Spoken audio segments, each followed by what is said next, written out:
কিরে বন্ধু, কি খবর? কি আর খবর? অনেকদিন থেকে তো কোথাও ঘুরে আসি না, চল কোথাও ঘুরে আসি। চল সাকিব খানের বরবাদ ছবিটা দেখে আসি। চল। চল।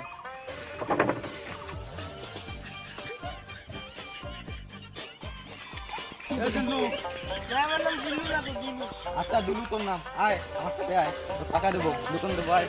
এই দুলু, পরিষ্কার কর।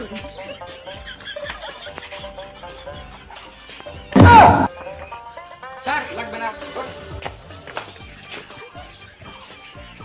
তুই বসিস কেন? তুই ওঠ।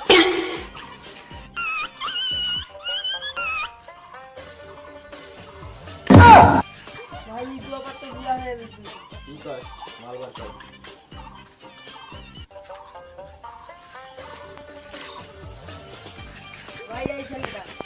এ, তুই আমাকে চিনিস? না ভাই, আপনাকে তো চিনলাম না। আচ্ছা, আমার সম্পর্কে সব জানিয়ে দিচ্ছি, আয়। আমার নাম পিজু সেজান, আমি প্রতিনিয়ত টিকটক করি। समझ गया। আমাকে টিকটকে একটা বুড়া বেটির সাথে প্রেম করায়, বুড়া বেটি আমাকে 5টা কিসে ঝুলে দিচ্ছে ভাই। এখন আমার অবস্থা খারাপ ভাই। আপনার সাথে দেখা ভালো লাগলো, ভালো থাকবেন ভাই।